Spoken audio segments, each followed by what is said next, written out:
Hey, Carl, thank you very much. Yes, we are joined by the U.S. Secretary of Energy, former governor of the great state of Texas, Rick Perry. Secretary Perry, Governor Perry, thank you very much for joining us. Well, welcome to Houston. Welcome to Texas. Yeah, been spending a lot of time here lately, as you might imagine. Energy is front and center generally. Trade is front and center right now. Can we expect the president to sign the tariffs into law today?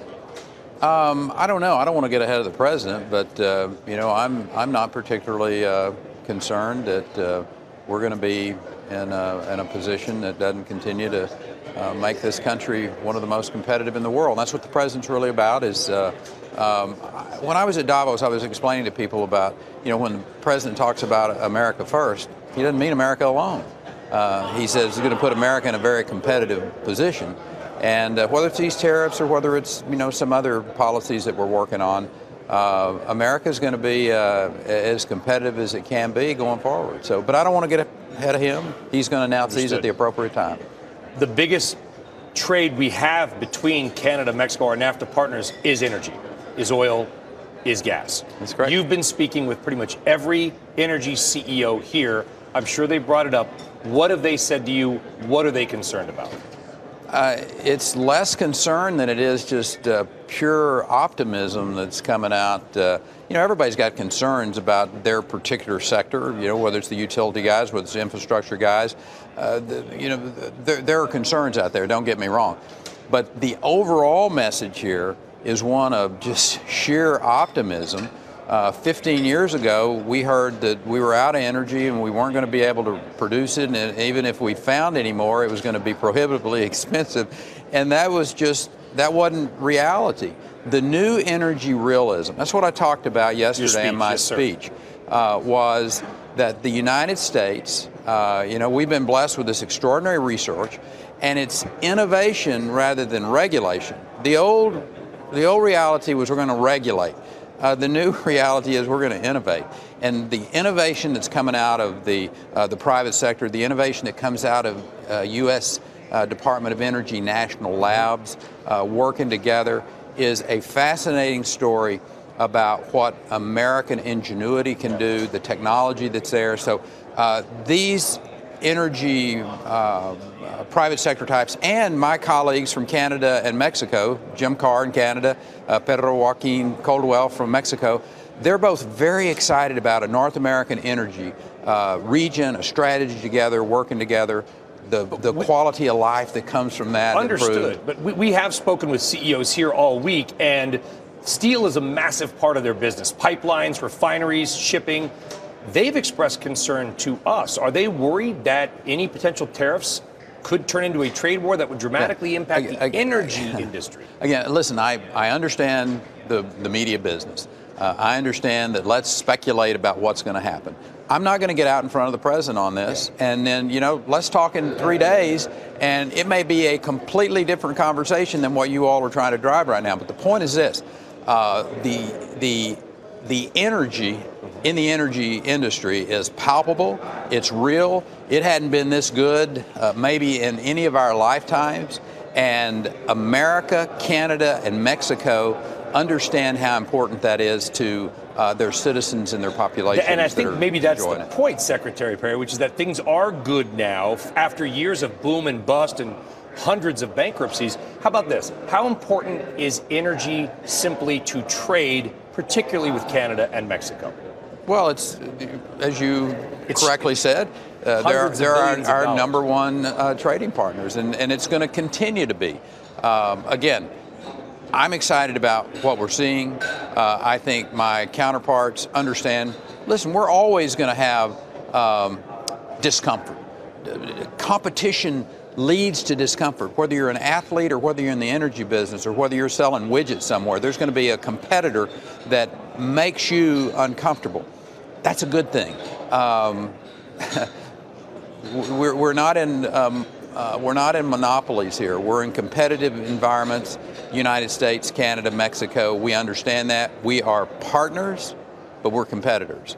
And finding that nice balance is what this is all about. The one thing that we know from this conference is that whatever form it is, we need more power. We need more energy for electric cars, for the communications industry. The global and U.S. growth need for power is going to be massive.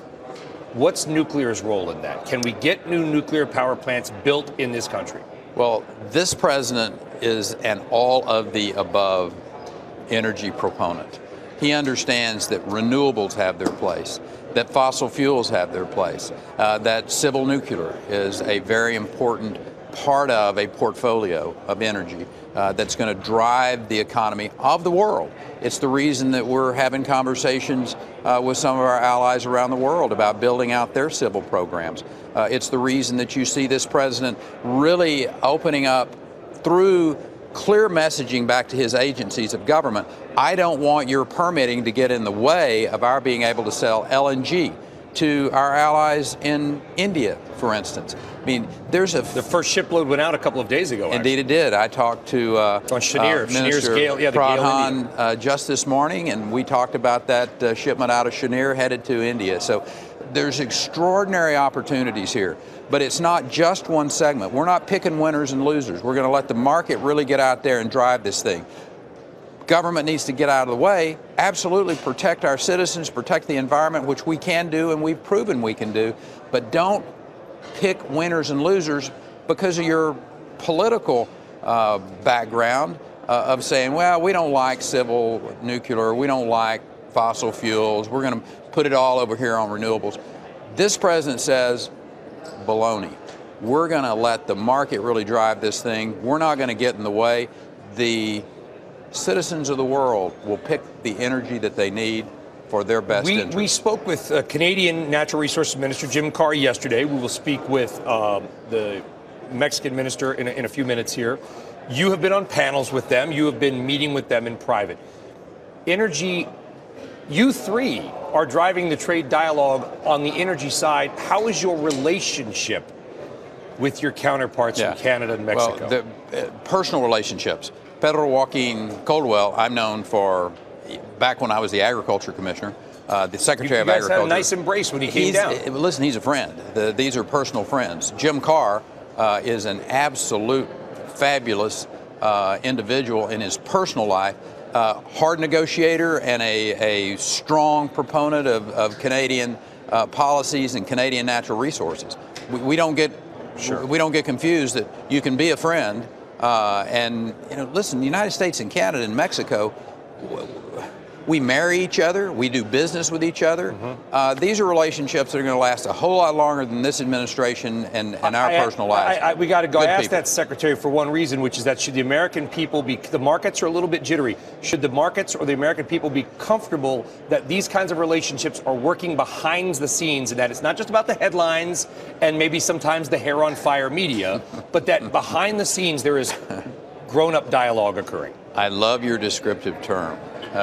About hair on fire. I may have been referred to that in some cases, but go ahead. But, and that's true, it's out there, it happens, and I can say this, that no matter what occurs from a regulatory standpoint, no matter what occurs from a policy standpoint, Canada, the United States, and Mexico are going to continue to be these great partners, these friends, these neighbors, and we know that it's in our best interest to have as free and as fair trade as we can.